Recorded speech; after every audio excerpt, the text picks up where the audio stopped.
Isaiah chapter 3.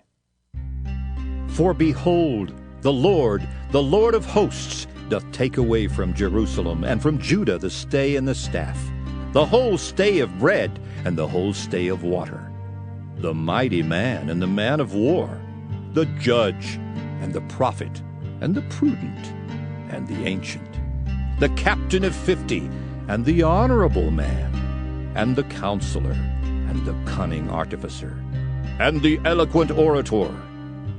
And I will give children to be their princes, and babes shall rule over them.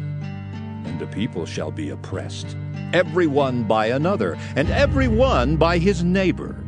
The child shall behave himself proudly against the ancient, and the base against the honorable. When a man shall take hold of his brother of the house of his father, saying, Thou hast clothing, be thou our ruler, and let this ruin be under thy hand. In that day shall he swear, saying, I will not be a healer, for in my house is neither bread nor clothing. Make me not a ruler of the people. For Jerusalem is ruined, and Judah is fallen, because their tongue and their doings are against the Lord, to provoke the eyes of his glory.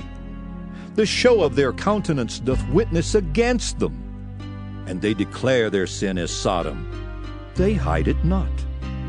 Woe unto their soul, for they have rewarded evil unto themselves. Say ye to the righteous, that it shall be well with him, for they shall eat the fruit of their doings. Woe unto the wicked, it shall be ill with him, for the reward of his hand shall be given him. As for my people, children are their oppressors, and women rule over them.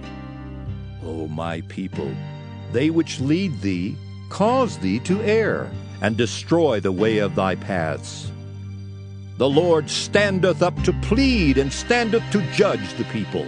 The Lord will enter into judgment with the ancients of his people and the princes thereof. For ye have eaten up the vineyard, the spoil of the poor is in your houses.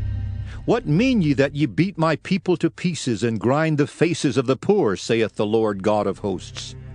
Moreover the Lord saith, Because the daughters of Zion are haughty, and walk with stretched forth necks and wanton eyes, walking and mincing as they go, and making a tinkling with their feet.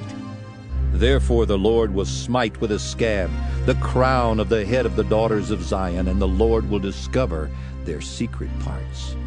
In that day the Lord will take away the bravery of their tinkling ornaments about their feet, and their calls, and their round tires like the moon, the chains, and the bracelets, and the mufflers, the bonnets, and the ornaments of the legs, and the headbands, and the tablets, and the earrings, the rings and nose jewels, the changeable suits of apparel, and the mantles, and the wimples, and the crisping pins, the glasses, and the fine linen, and the hoods, and the veils. And it shall come to pass that instead of sweet smell there shall be stink, and instead of a girdle a rent, and instead of well-set hair baldness, and instead of a stomacher a girding of sackcloth, and burning instead of beauty. Thy men shall fall by the sword, and thy mighty in the war.